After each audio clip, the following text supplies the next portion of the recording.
Hello एमर्स, आज हम लोग कोलिजन में आगे की ओर देखेंगे। इससे पहले हम लोगों ने कोलिजन में इलास्टिक कोलिजन के बारे में बात कर लिया था और उसकी वेलोसिटी को फाइंड आउट करने के लिए भी समझ लिया था कि कैसे फाइंड आउट करेंगे।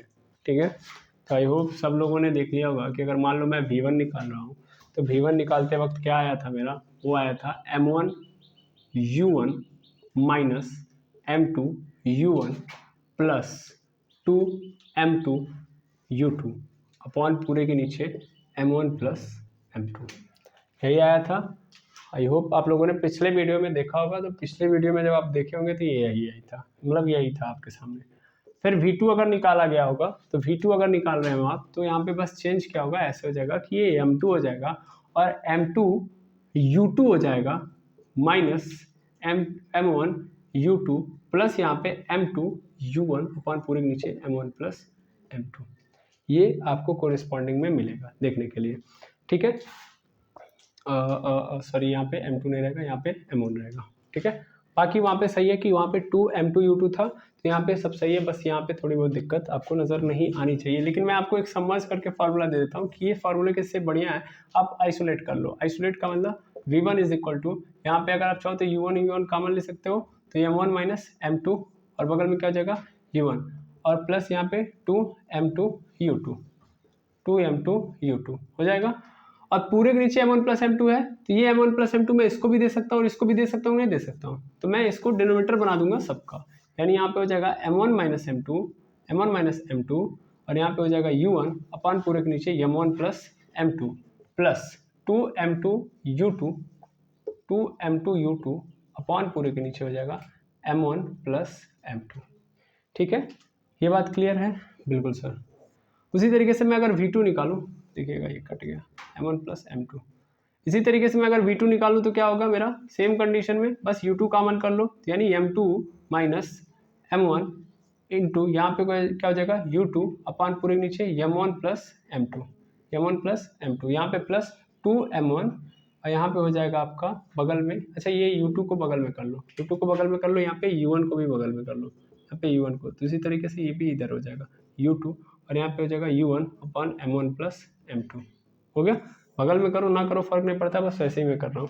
ठीक है, अब देखो ध्यान से, अगर आप ऑब्जर्व करोगे तो नजर आएगा कि यहाँ पे v1 था तो u1 वाला आया था और 1 में से 2 को घटाया गया है, लेकिन जब यहाँ पे v2 हुआ है तो 2 में से 1 को घटाया गया और यहाँ पे कौन आ गया पहले, u2, और बाद में देखो यहाँ पे m1 हुआ है और ये v1 हो गया है, तो v2 वाला आएगा तो v2 वाले आगे आ जाएंगे, u2 वाले आगे आ जाएंगे और v1 वाला आएगा तो सब u1 वाले आगे आ जाएंगे, u2 वाले पीछे हो जाएंगे। ठीक है, ये इतनी बातें क्लियर हैं, इसमें कोई दुविधा नहीं है। अब अगर इसमें कोई दुविधा नहीं है तो बस आपका काम यहीं से स्टार्ट करते हैं हम लोग। काम कैसे स्टार्ट करेंगे चलिए देखिएगा। ये दोनों आपको पता है, मैं इसको मिटा दे रहा हूँ और इसी पे केसेस लेके चलता हूँ। ठीक है, अब इन्हीं में से एक फॉर्मूले को पकड़ूंगा और इन्हीं में से कोई एक केस बनाऊंगा। जैसे तो सबसे पहले v1 का फॉर्मूला फिर से लिख लो, तो बहुत ईजी है बिल्कुल, m1 माइनस m2 और यहाँ पे नीचे क्या हो जाएगा m1 प्लस m2 और बगल में क्या हो जाएगा u1, क्योंकि v1 है तो u1 वाला पहले, प्लस 2m2 u2 मतलब 2m2 upon m1 plus m2 और बगल में क्या हो जाएगा u2। ठीक है, अब चलो केसेस देखते हैं हम लोग, कई सारे केसेस बनाए जाएंगे, लेकिन सबसे पहले केस फर्स्ट में क्या मान रहा हूँ मैं, कि मैं मान रहा हूँ कि m1 का जो मान है वो m2 के क्या है बराबर है, यानी m2 बराबर है m1 बराबर है m2 के, m1 बराबर है m2 के। तो अगर m1 बराबर है m2 के तो चलो इसके अंदर डाल दो, m1 की जगह पे क्या डाल दो m2, तो v1 इज इक्वल टू यहाँ पे आप देखोगे तो क्या हो जाएगा, m1 की जगह पे मैं m2 डाल दूंगा माइनस m2 अपॉन पूरे के नीचे m1 प्लस m2 और इंटू u1 होगा प्लस 2m2, तो ऐसे ही रहेगा m1 की जगह पे मुझे m2 डालना है तो मैं यहाँ भी m2 डाल दूंगा, यहाँ पे m1 की जगह पे फिर m2 डाल दिया प्लस m2 हो गया और बगल में क्या हो गया इंटू u2। ठीक, ये देखो m2 से m2 कैंसिल हो गया तो v1 इज इक्वल टू क्या हो गया 0 upon m2 plus m2 into यहाँ पे क्या हो गया मेरा u1 और प्लस यहाँ पे देखो 2m2 यहाँ पे रहेगा नीचे 2m2, क्योंकि m2 जुड़ जाएगा 2m2 इंटू u2 कट गया, कितना आ गया यहाँ पे 1, तो यहाँ पे दैट इंप्लाइज लिख दो v इज इक्वल टू, चूंकि ये क्या हो गया 0 तो ये हो गया 0 प्लस यहाँ पे क्या हो गया 1 into u2, that mean simple क्या बचा u2 और इसका मतलब v1 इज इक्वल टू क्या हो गया u2, v1 is equal to क्या हो गया u2 हो गया। अब इसी चीज को तुम किस में डाल दो, जब V2 निकाल रहे हो तब V2 वाले फॉर्मूले में लिखोगे। V2 वाला फॉर्मूला क्या था, M2 minus M1 upon M1 plus M2, और बगल में क्या आ जाएगा आपका U2 आएगा, और प्लस यहाँ पे क्या हो जाएगा आपका 2M1 upon M1 plus M1 plus M2, और यहाँ पे क्या बनेगा आपका U1। तो यहाँ से क्या हो जाएगा, जब यहाँ पे रखोगे तो सिंपल दिख रहा है कि यहाँ पे फिर 0 हो जाएगा, ये पोर्शन खत्म हो जाएगा, केवल ये बचेगा और ये भी कट के 1 हो जाएगा, केवल क्या बचेगा U1, यानी V2 इज इक्वल टू क्या हो गया U1। V2 is equal to क्या हो गया U1। ठीक है, हाँ या ना। तो क्या यहाँ से रिलेशन समझ में आ रहा है कि V1 किसके बराबर होगा U2 के, और V2 किसके बराबर होगा U1 के। चलो इस केस को समझते हैं क्या है। अब इसको मैं एग्जाम्पल के तौर पे ले रहा हूँ स्ट्राइकर को। आप लीजिए कैरम बोर्ड की गुट्टियों को।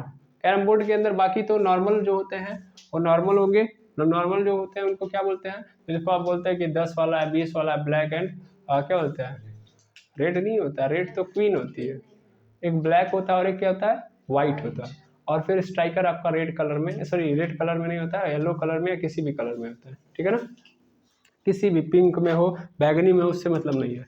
ठीक है, तो आप याद रखो कि मान लो एक ले रहा हूँ मैं 20 वाला और दूसरा वाला भी मैंने क्या ले लिया 20, तो दोनों का मास बराबर होगा कि नहीं बराबर होगा, M1 और M2।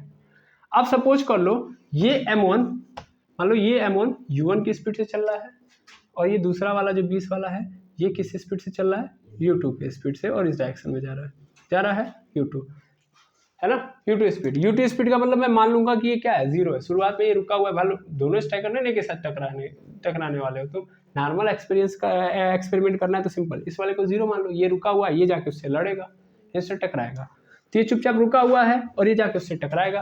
तो टकराने के बाद क्या होगा कि टकराएंगे ये दोनों, कॉलिजन हो गया 20-20 का। जब ये कॉलिजन हुआ तो ये वाला इधर जाएगा, ये वाला इधर जाएगा, तो आप ऑब्जर्व करोगे, जानते हो क्या होगा, जब आप ये वाला इसके साथ टकराएगा और ये मतलब फिर से समझो, ये वाला जब इसके साथ टकराएगा और ये वाला जब इसके साथ टकराएगा, इन दोनों आपस में जब टकराएंगे तो दोनों आपस में टकराने का कंडीशन क्या होता है, जब ये टकराएगा तो ये वाला जो ऑब्जेक्ट था उसकी स्पीड क्या हो जाती है V2 हो जाती है, और इसकी क्या हो जाती है V1, है ना। तो होगा क्या कि जब ये वाला स्ट्राइकर से टकराएगा ना तो आप देखोगे ना कि ये वाला रुक जाएगा और ये वाला क्या होने लगेगा, चलने लगेगा, और उतनी ही स्पीड से चलेगा जितनी स्पीड से इसने टकराया है, मतलब जो स्पीड इस U1 की थी बाद में वही इस स्ट्राइकर की हो जाएगी। नहीं समझ में आया, नहीं समझ में आया सर, मतलब ये वाला स्ट्राइकर U1 स्पीड से चल रहा है, ये वाला रुका हुआ है, जब ये इससे टकराएगा तो फिर ये चुपचाप रुक जाएगा इसकी जगह पर जाके, जबकि ये क्या करने लगेगा, मोशन करने लगेगा। ठीक है, मोशन अब किस स्पीड से करेगा, सेम स्पीड से, जितना स्पीड से इसने इसको धक्का मारा हुआ है। ठीक है, तो यहाँ पे क्या होगा देखो, तब यहाँ पे यही ना होगा कि ये वाला ऑब्जेक्ट जो चलेगा, तो ये वाला ऑब्जेक्ट चूंकि इस डायरेक्शन में चल नहीं रहा था, चुपचाप रुका हुआ था, इसकी डायरेक्शन छोड़ो, तो जब ये आएगा तो इसी डायरेक्शन में चलना स्टार्ट कर देगा, इसकी स्पीड क्या हो जाएगी V2 हो जाएगी, और V2 की स्पीड उतनी ही होगी, यहाँ पे खुद देखो ना V2 की स्पीड किसके बराबर होगी, U1 के बराबर, U1 मतलब जिस स्पीड से स्ट्राइकर गया था। ठीक, हाँ सर, अच्छा, और फिर उसके बाद इस वाले स्ट्राइकर की क्या स्पीड होगी, मतलब ये वाला जो जा रहा था इधर, तो ये वाला चुपचाप क्या हो जाएगा वहीं पे रुक जाएगा, इसका मतलब ये जो इसकी स्पीड क्या होगी, तब V1 होगी, और V1 की स्पीड किसके बराबर हो जाएगी, सॉरी V1 की स्पीड किसके बराबर हो जाएगी U2 की, U2 क्या था 0 था ना आपका, तो V1 की स्पीड क्या हो गई 0। समझ पा रहे हैं, तो एकदम सिंपल केस है ये, जब क्या होगा ये बराबर होगा। ठीक है, जब बराबर होगा तो आपने नॉर्मली निकाल लिया यहाँ पे। अब दूसरा केस देखते हैं हम लोग।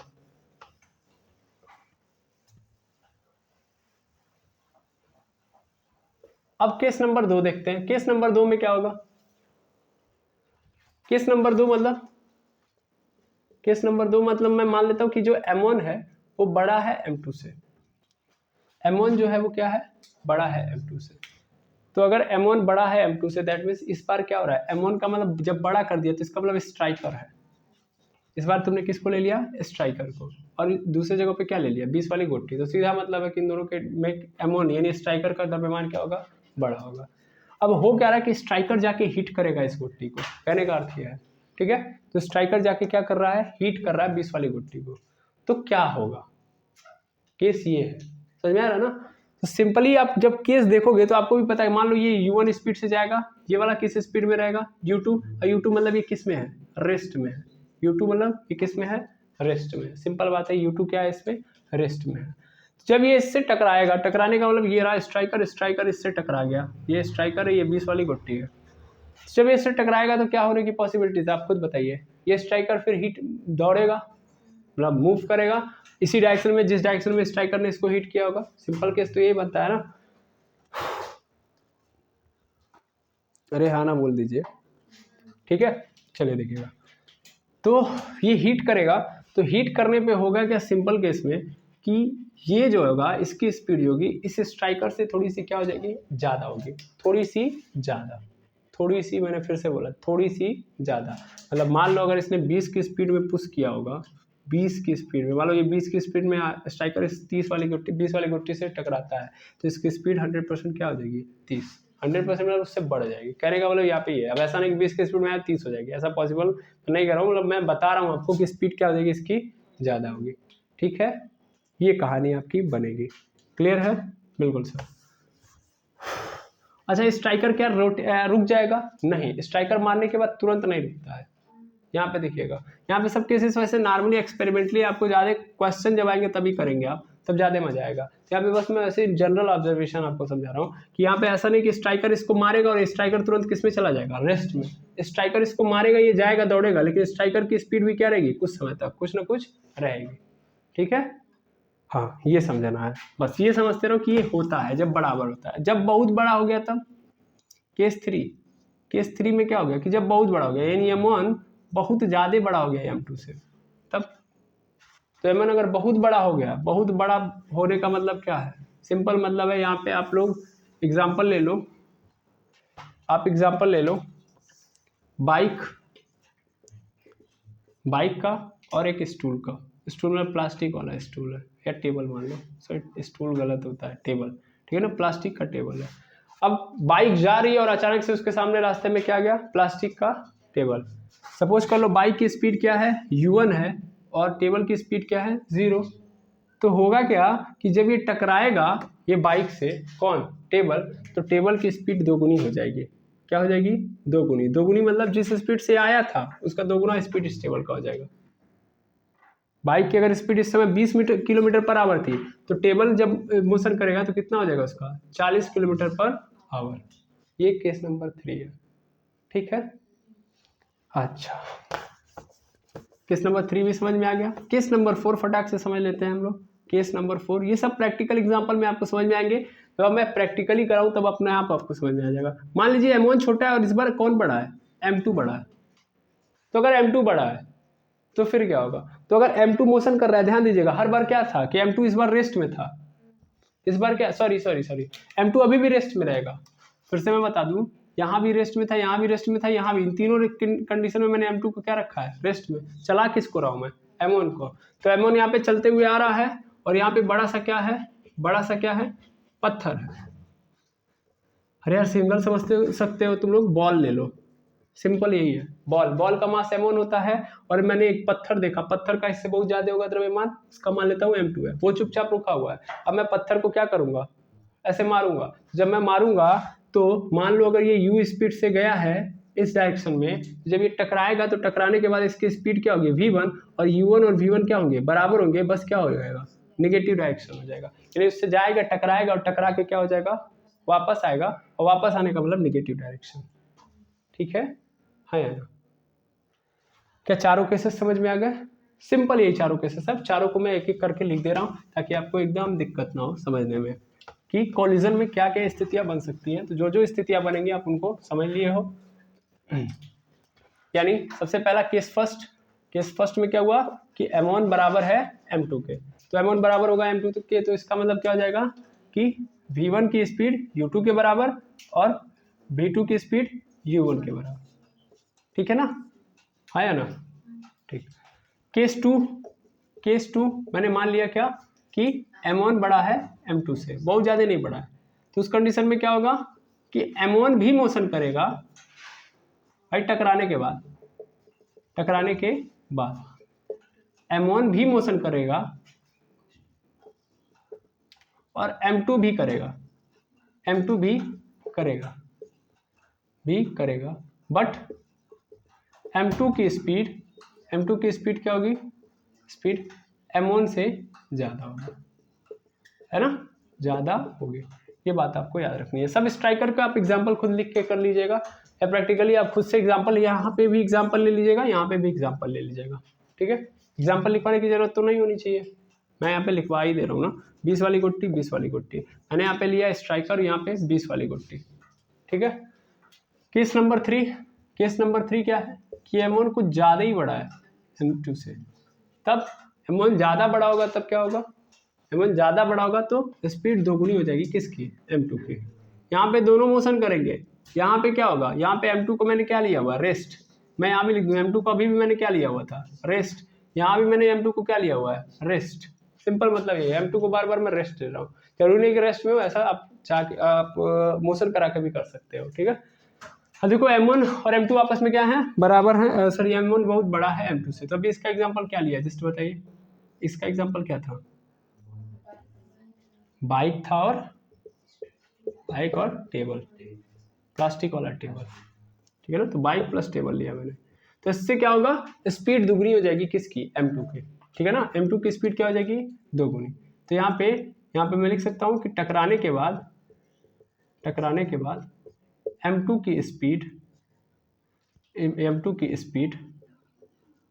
M1 के पिछले स्पीड से, पिछले मतलब टकराने के पहले के पिछले स्पीड से दोगुना हो जाएगा, ठीक है। और केस 4 में क्या देखा हम लोगों ने कि M1 छोटा है, इस बार M2 कुछ ज़्यादा ही बड़ा है। एग्जाम्पल क्या ले लिया मैंने, बॉल एंड वॉल ले लो, बॉल को दीवार पे ही तो टकराते हैं, अब कहाँ हम चट्टानों में जाके बॉल फेंकेंगे, ठीक है। तो अगर मैं देखूंगा यहाँ पे तो क्या होगा, यहाँ पे ये होगा कि M1 M2 से टकराने के बाद, M2 से, यहाँ पे M2 अभी भी क्या है, रेस्ट में, लेकिन आप स्पीड में भी रख के देखो, हाँ बात वही होगी, टकराने के बाद सेम स्पीड से वापस आ जाएगा,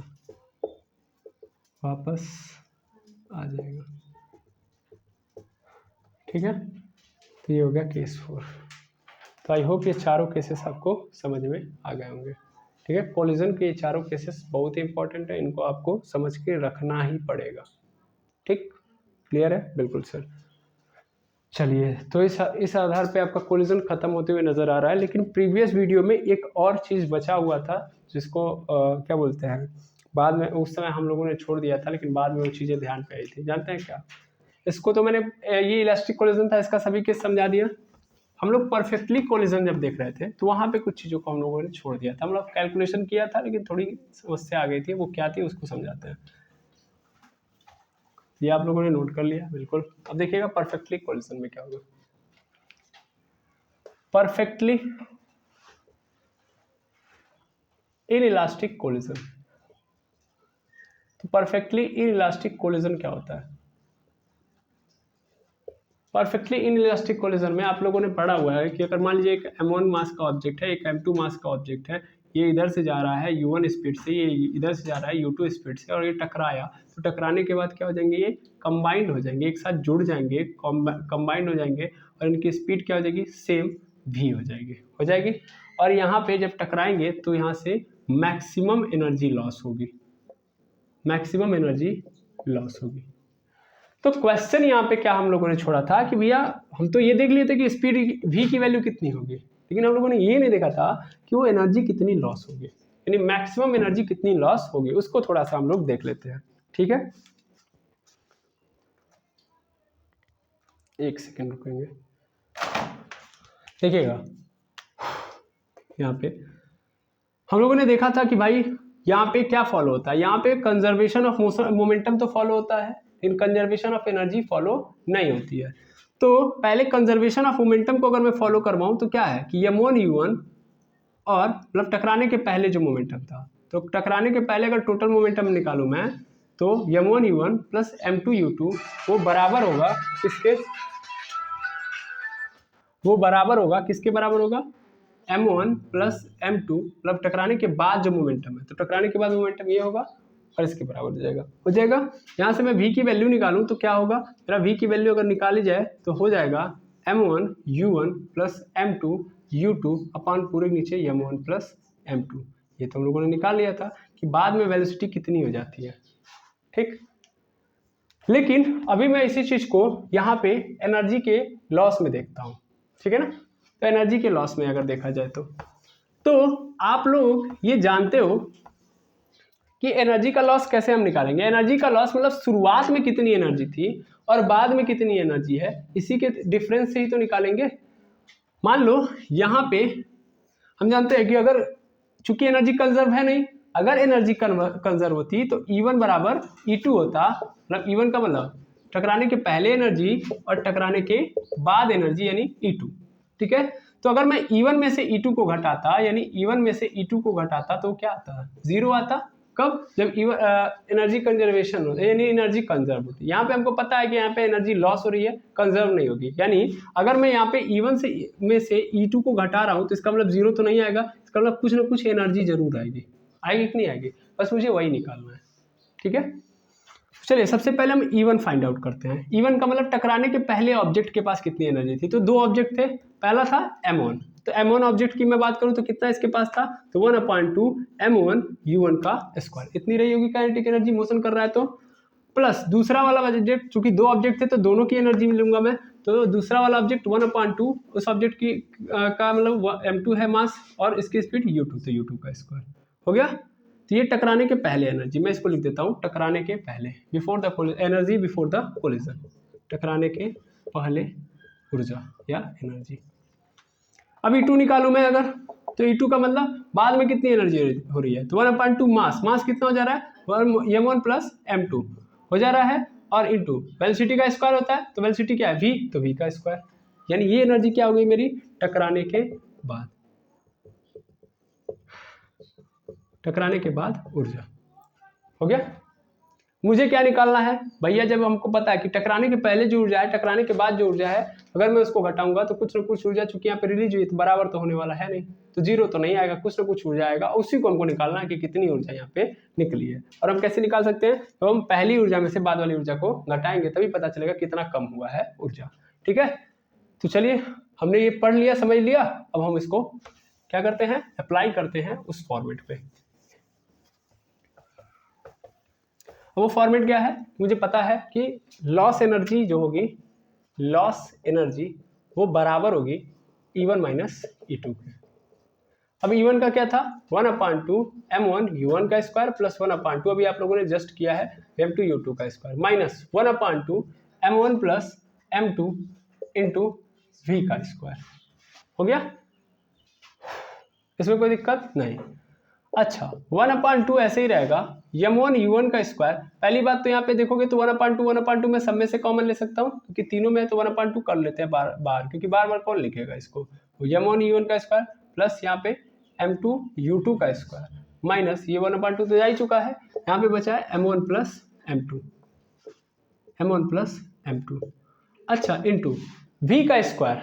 अभी आप जस्ट देखे हो कंजर्वेशन ऑफ मोमेंटम से V की वैल्यू कुछ आई थी, V की वैल्यू आई थी M1 U1 plus M2 U2 और अपान M1 प्लस M2, आया था कि नहीं आया था। फाइनल वेलोसिटी तो मेरी ये है ना, इसी फाइनल वेलोसिटी को मैं कहाँ पुट कर दूंगा, यहाँ पे, चूंकि स्क्वायर के फॉर्म में तो स्क्वायर के फॉर्म में करूंगा, यानी M1 U1 plus M2 U2 upon M1 plus M2 का होल स्क्वायर।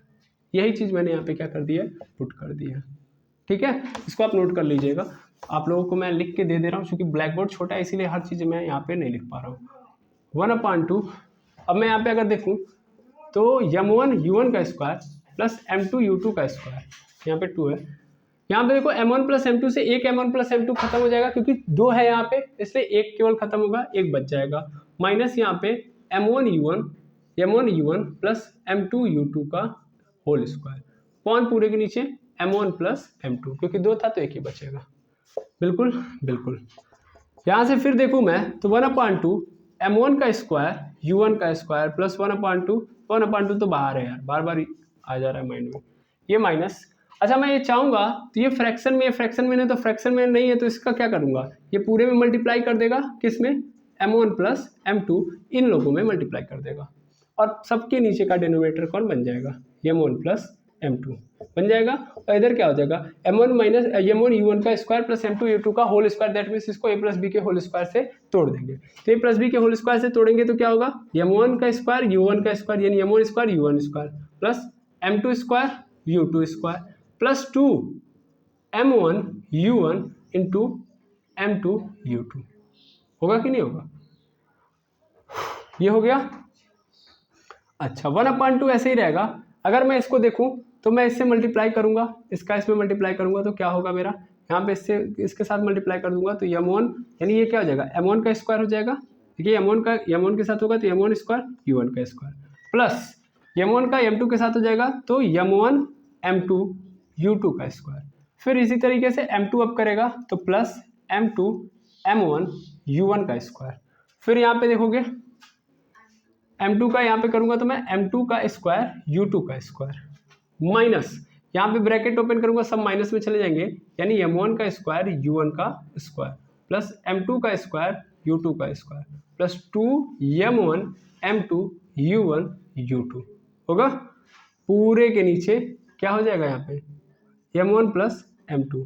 अब आप ध्यान दीजिएगा मैं एक बेसिक मिस्टेक कर रहा हूँ और वो मिस्टेक ये है जब मैं ब्रैकेट खोलूंगा तो चूंकि बाहर है तो अंदर सब क्या हो जाएंगे माइनस, यानी यहाँ पे माइनस था तो इसलिए अंदर सब क्या हो जाएंगे माइनस, यहाँ भी माइनस यहाँ भी माइनस। तो ध्यान से आप देखोगे तो m1 u1 स्क्वायर से m1 u1 स्क्वायर क्योंकि ये प्लस में है एक माइनस में है तो कैंसिल हो जाएगा। इसी तरीके से m2 u2 स्क्वायर से m2 u2 स्क्वायर भी कैंसिल हो जाएगा और क्या बचेगा मेरे पास, तो ऊपर जो बचा है वही बचेगा। ठीक है, चलिए अब उसको निकाल लेते हैं हम लोग। आई होप यहाँ तक कर लिया होगा आप लोगों ने। तो मैं इस पूरे को मिटा के फिर आगे बढ़ रहा हूँ, एक स्टेप में यहाँ से आगे बढ़ाऊँगा। सॉरी, आप पॉज करके नोट कर लीजिएगा। यहाँ पे देखिएगा मैं इसको अगर ऊपर लेके जाऊँगा तो क्या आ जाएगा 1/2। यहाँ पे बचेगा मेरे पास m1 m2 u2 का स्क्वायर प्लस m1 m2 इसको सही फॉर्मेट में लिख रहा हूँ u1 का स्क्वायर माइनस, चूँकि यहाँ पे सब जा चुका है तो बचा है मेरे पास क्या, ये कटा नहीं है ध्यान दीजिएगा, 2m1 m2 u1 u2 पूरे के नीचे m1 m2। सॉरी ये प्लस है माइनस नहीं होगा। ठीक है, ये माइनस नहीं होगा। अब अगर आप ध्यान से देखोगे तो ये क्या लिखा गया है यहाँ पे, आप अगर ऑब्जर्व कर पा रहे हो तो कुछ नज़र आ रहा है आपको, क्या है, किसी का स्क्वायर का फॉर्मेट है, किसी भी स्क्वायर का फॉर्मेट आपको लग रहा है नहीं सर, तो यहाँ पे कुछ बना नहीं सकते आप। तो एक्चुअल में जो आपको नज़र आ रहा है यही आपकी क्या है, लॉस्ट एनर्जी। चूँकि आप यहाँ से कर ही क्या सकते हो, बिल्कुल कर सकता हूँ सर 1/2। यहाँ पे सबके पास m1 m2 है, सबके पास m1 m2 है तो इसका मतलब m1 m2 क्या कर लूँगा बाहर, तो m1 m2 बाहर हो गया, सॉरी m1 m2 मल्टीप्लाई के फॉर्म में बाहर हो गया m1 m2 और नीचे क्या हो गया m1 प्लस m2, यानी ये तो बाहर हो गया 1/2 तो इसके बाहर ये है ऑलरेडी। अब अंदर क्या बचा u1, पहले लिख दो u1 का स्क्वायर प्लस u2 का square minus 2u1 into u2 और ये क्या बन गया आपका a माइनस बी का होल स्क्वायर। तो मैं क्या लिख सकता हूँ 1/2 m1 into m2 upon m1 plus ये m2 है यहाँ पे, ये 1/2 m1 into m2 upon m1 plus m2 और अंदर बच जाएगा आपका u1 माइनस u2 का होल स्क्वायर और ये आपका क्या आ गया energy, lost energy.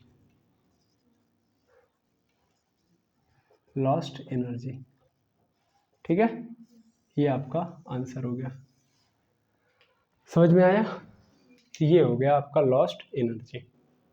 I hope आपको ये कॉन्सेप्ट समझ में आ गया होगा कि लॉस्ट एनर्जी कैसे निकालेंगे और ये कैसे मैंने निकाला है कैलकुलेशन के थ्रू। तो कॉलिजन के जितने भी कॉन्सेप्ट थे हम लोगों ने क्या कर लिए, ख़त्म कर लिए। अब हमको केवल और केवल क्वेश्चन करना है और ये चैप्टर हो गया है ख़त्म। तो आज के लिए इतना ही, मिलते हैं नेक्स्ट वीडियो में। और कोई भी इस वीडियो के अंदर त्रुटि हो, एरर हो तो उसको बताइएगा, डाउट हो तो उसे भी यूट्यूब के कमेंट सेक्शन में या टेलीग्राम चैनल पे बताएं। आज के लिए इतना ही, मिलते हैं नेक्स्ट वीडियो में। Thank you very much एमर्स।